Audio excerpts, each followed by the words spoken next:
నమస్తే, welcome to 99 TV. నేను నవీన్. బులెటిన్లో డీటెయిల్స్ చూద్దాం.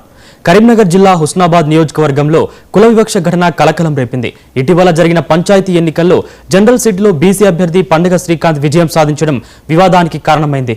బీసీ అభ్యర్థికి మద్దతిచ్చారనే కారణంతో నీలం సురేందర్ రెడ్డి కుటుంబాన్ని రెడ్డి సంఘం సామాజికంగా బహిష్కరించింది. దీంతో బాధితుడు కోహెడా పిఎస్ సిద్దిపేట పోలీస్ కమిషనరేట్ను ఆశ్రయించారు.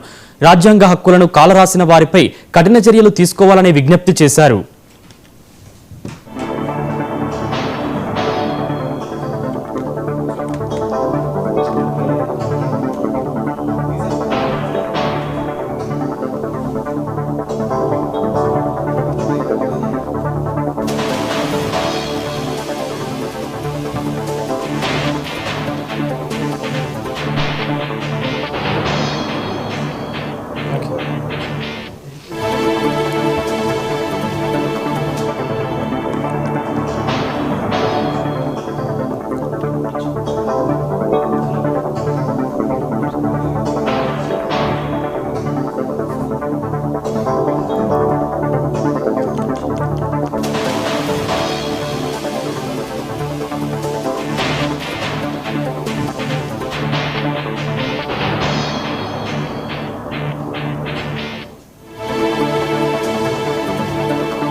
బ్రేకింగ్ న్యూస్ చూస్తున్నాం. కరీంనగర్ జిల్లా హుస్నాబాద్ నియోజకవర్గంలో కుల వివక్ష ఘటన కలకలం రేపింది. ఇటీవల జరిగిన పంచాయతీ ఎన్నికల్లో జనరల్ సీటులో బీసీ అభ్యర్థి పండుగ శ్రీకాంత్ విజయం సాధించడం వివాదానికి కారణమైంది. బీసీ అభ్యర్థికి మద్దతిచ్చారనే కారణంతో నీలం సురేందర్ రెడ్డి కుటుంబాన్ని రెడ్డి సంఘం సామాజికంగా బహిష్కరించింది. దీంతో బాధితుడు కోహెడా పిఎస్ సిద్దిపేట పోలీస్ కమిషనరేట్ను ఆశ్రయించారు. రాజ్యాంగ హక్కులను కాలరాసిన వారిపై కఠిన చర్యలు తీసుకోవాలని విజ్ఞప్తి చేశారు.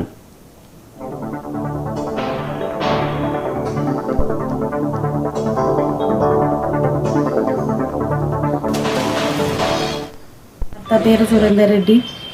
మేము ఆ ఎలక్షన్ల రోజు మేము పోయింది కూడా మాకు వేరే పని ఉండి మేము కోయడలు ఉంటాం. మెట్టబండగా మా అత్తయ్య ఉంటుంది. అత్తయ్య కోసం మేము పోయినాం. మేము పోయినాక అప్పుడే అన్నకెళ్ళి సర్పంచ్ గెలిచిన సర్పంచ్ బయటకు వచ్చిండు. ఆయన బయటికి రాగానే మమ్మల్ని చూసి మా దగ్గరికి వచ్చిండు. మా దగ్గరికి వచ్చి ఫోటోలు దిగుడుతోటే మా పిల్లలు ఏం చేసి స్టేటస్ పెట్టిరు. స్టేటస్ పెట్టగానే చూసి అందరు చూసి నువ్వు ఎందుకు స్టేటస్ పెట్టినా మమ్మల్ని అడిగిరు. మళ్ళీ చిట్టినాడు కుల బహిష్కరణ అని అన్నారు. మిమ్మల్ని చిట్టిలోకి వెళ్ళి తీసి ఇస్తున్నాం.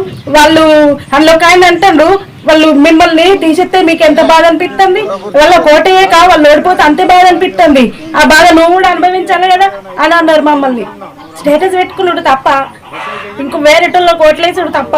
మరి రెడ్డిలనే నిలబడితే రెడ్డిలకే ఓటేయాలా? మేమెవరన్నా మందుదాయినమా, ఎవరైనా పైసలు తీసుకున్నామా, ఎవరి కోసం అన్న ఓటేయమని తిరిగి సభ్యులకు కానీ అందరికి సంబంధాలు అందరు ఉన్న వారికి ఫోన్ చేసి ఇట్లా చేసిండ్రు, ఇట్లా జరిగింది అంటే మేమందరం ఉన్నాం కదా, అవసరం అనుకుంటే చట్టం లేదా, మీరెందుకు బాధపడు, మీరెందుకు మందు తాగుడు, పిల్లలకు అదైతారా, మీరు చట్ట ప్రకారం పోదాం అవసరం అనుకుంటే అని చెప్పడం జరిగింది. నా పక్క ఫ్రెండ్స్ కూడా చాలామంది నన్ను అది చేసి ఆపి, నిన్ను ఏదంటే అది నేను నీకు చట్ట ప్రకారం ఎంత దూరమైనా పోదాము, కానీ నువ్వు బాధపడకు, నువ్వు ఏడవకు, నువ్వు ఏ మందు ఏదనకు, నేను చట్టరీత్యా నువ్వు ఎట్లా అంటే అట్లా ఎక్కడికంటే అక్కడికి నేను తీసుకుపోతాది అని చెప్పి ఫ్రెండ్స్ చెప్పడం జరిగింది. అందులో భాగంగా పోలీస్ స్టేషన్లో అదే రోజు సాయంత్రం పిటిషన్ ఇవ్వడం జరిగింది. పిటిషన్ ఇచ్చినాక ప్రొద్దున ఏఎస్ఐ కనికేశారు, ఇంక ఇద్దరు కానిస్టేబుల్ వచ్చి అక్కడ ఎంక్వైరీ చేశారు. ఎంక్వైరీలో కూడా మేము కుల బహిష్కరణ చేసినాము, ఎందుకంటే స్టేటస్ పెట్టుకున్నారు, మాకు ఓట్లు వేయలేదు, వాళ్ళని కుల బహిష్కరణ చేస్తున్నా అని చెప్పి కూడా వాళ్ళు చెప్పారు. వాళ్ళే చెప్పారు, వీళ్ళు నేను ఏవైతే సభ్యుల పేర్లు ఇచ్చినో వాళ్ళే చెప్పారు కుల బహిష్కరణ చేసినాము, మాకు ఓటు వేయలేదని చెప్పారు. చెప్పినాక ఎస్ఐ గారు కూడా పిలుచుకొని వాళ్ళను నిలదీసి అడిగిండు. వాళ్ళు ఆడ కూడా ఉంచుకున్నారు సార్ దగ్గర కూడా. కానీ ఇది వరకు వాళ్ళకు ఏం కేసు కానీ ఏది కానీ ఇది వరకు ఏం ఎస్ఐ గారు కూడా ఏం చేయలేదు. దీని మీద మీరు చట్టరీత్యా చర్యలు తీసుకోవాలని నేను బాధపడుకుంటూ కోరుచున్నాను. కోయడలో పోలీస్ స్టేషన్లో ఇచ్చాను, మళ్ళీ సిద్దిపేట సిబి గారికి ఇచ్చాను, హుస్నాబాద్ సిఐ గారికి ఇచ్చాను. ఇవన్నీ ఇవ్వడం జరిగింది. దీన్ని బట్టి చట్టరీత్యా చర్యలు గట్టిగా తీసుకోవాలని, నాకు న్యాయం చేకూర్చాలని నేను, ఎందుకంటే మండలంలో నేను ఒక ట్రేడర్గా నేను ఒక 10 ఊర్లో తెలిసినోడిని కాబట్టి నేను మనోభావానికి గురవుతున్నాను. బ్రేకింగ్ న్యూస్ చూస్తున్నాం. కరీంనగర్ జిల్లా హుస్నాబాద్ నియోజకవర్గంలో కుల వివక్ష ఘటన కలకలం రేపింది. ఇటీవల జరిగిన పంచాయతీ ఎన్నికల్లో జనరల్ సిటీలో బీసీ అభ్యర్థి పండుగ శ్రీకాంత్ విజయం సాధించడం వివాదానికి కారణమైంది. ఇక దీనిపై మరింత సమాచారం మా ప్రతినిధి రిషికేష్ న్యూస్ డెస్క్ నుంచి లైవ్ ఇస్తారు. రిషికేష్, చెప్పండి. ఎస్ నవీన్, అంటే గ్రామ పంచాయతీ ఎన్నికల్లో ఓటు వేయలేదన్న కారణం చూపిస్తూ కూడా కుల బహిష్కరణ చేసిన ఘటన తెలంగాణ రాష్ట్ర వ్యాప్తంగా సంచలనంగా మారింది.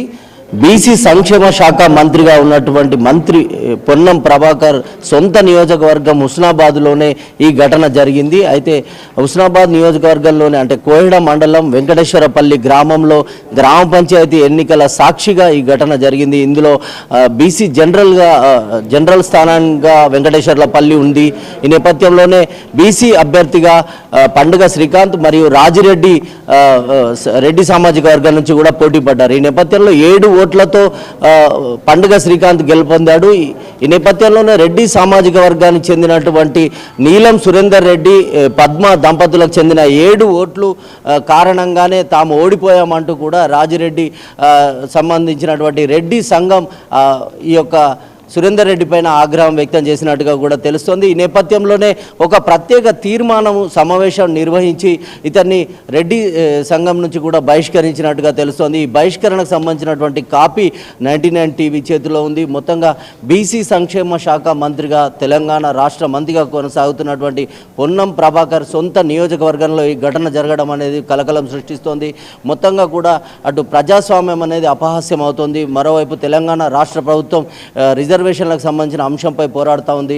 బీసీలకు సంబంధించిన హక్కులు కావచ్చు, ఎస్సీ ఎస్టీలకు సంబంధించిన హక్కులపైన కూడా పోరాటం కొనసాగుతున్నటువంటి నేపథ్యంలో ఈ ఘటన జరగడం కలకలం సృష్టిస్తోంది. డిసెంబర్ 17 3వ విడత ఎన్నికల్లో భాగంగా వెంకటేశ్వరపల్లిలో జరిగినటువంటి ఈ ఘటన బీసీ అభ్యర్థికి ఓటు వేశాడని రెడ్డి సామాజిక వర్గానికి చెందినటువంటి కుటుంబానికి చెందిన 7 కుటుంబ సభ్యుల్ని, ఆ యొక్క కుటుంబాన్ని నీలం సురేందర్ రెడ్డి పద్మ దంపతులకు సంబంధించిన కుటుంబాన్ని మొత్తంగా వెలివేశారు. వీరిని చిట్టిలోని కావచ్చు, సంఘానికి సంబంధించినటువంటి అన్ని అంశాల నుంచి కూడా దూరంగా పెట్టాలనేటువంటి తీర్మానం చేశారు. దీనికి కుల పెద్దలందరూ సంతకం చేశారు. దీంతో సురేందర్ రెడ్డి ఎంత ప్రయత్నం చేసినా కూడా రెడ్డి సంఘం విన్నట్టుగా తెలుస్తోంది.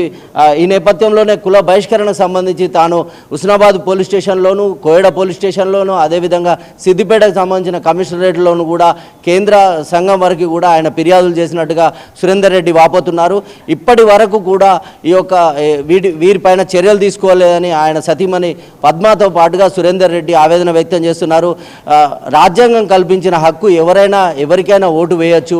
తాము ఓటు వేయలేదనే కారణంతో తమల్ని కుల బహిష్కరణ చేయడం ఎంతవరకు సమంజసం అంటూ కూడా వారు కోరుతున్నటువంటి పరిస్థితి. కఠిన చర్యలు తీసుకోవాలి వీరందరిపైన అని చెప్తున్నారు. మరోవైపు రెడ్డి సంఘానికి సంబంధించి కావచ్చు, ప్రజాస్వామ్యవాదులు కావచ్చు, పెద్ద ఎత్తున ఈ సంఘటనను పూర్తిగా విమర్శిస్తున్నారు. ఈ సురేందర్ రెడ్డి కుటుంబానికి న్యాయం చేయాలి, అదేవిధంగా ఈ సంఘం తీర్మానం చేసిన సంఘం పైన చర్యలు తీసుకోవాలంటూ కూడా పెద్ద ఎత్తున విమర్శలు వెల్లువెత్తున్నాయి. బీసీ సంక్షేమ శాఖ మంత్రి సొంత ఇలాకాలో జరిగిన ఘటనపై మంత్రి ఏ రకంగా స్పందిస్తారు, ప్రభుత్వ యంత్రాంగం ఏ రకంగా స్పందిస్తుంది, పోలీసులు ఏ రకమైన చర్యలు తీసుకుంటారనేది ప్రస్తుతం తెలియాల్సి ఉంది. మొత్తంగా కూడా ఈ ఘటనను 99 టీవీ ప్రత్యేకంగా వెలుగులోకి తెచ్చింది. సురేందర్ రెడ్డిని కుటుంబాన్ని కూడా 99 టీవీ సంప్రదించింది. ఈ నేపథ్యంలోనే తనను అన్యాయంగా బలి చేస్తున్నారంటూ కూడా సురేందర్ రెడ్డి 99 టీవీతో ఆయన సతీమణి పద్మ కూడా అంటే కన్నీటి పర్యమంతున్నటువంటి పరిస్థితి మనం చూడొచ్చు. రెడ్డి సంఘం సంబంధించిన తీర్మానం కాపీతో పాటుగా అక్కడ జరిగిన ఘటనను కళ్ళకట్టేలా చూపెట్టే విధంగా 99 టీవీ ఒక ప్రత్యేక చర్య తీసుకుంది. మొత్తంగా కూడా ప్రజాస్వామ్యం కూని అవుతున్న ఘటనగా ఈ యొక్క వెంకటేశ్వర్లపల్లి ఘటనని చెప్పొచ్చు. మరి దీనిపైన ప్రభుత్వం ఏ రకంగా స్పందిస్తుంది, మంత్రి పొన్నం ప్రభాకర్ ఏ రకంగా స్పందిస్తారు, పోలీసులు ఎందుకు చర్యలు తీసుకోలేదు అనేటువంటిది కూడా దీనిపైన పెద్ద ఎత్తున విమర్శలు వెల్లువెత్తున్నటువంటి నేపథ్యంలో ప్రభుత్వం ఏ రకంగా స్పందిస్తుందో చూడాలి. Naveen. Okay, thank you Rishikesh.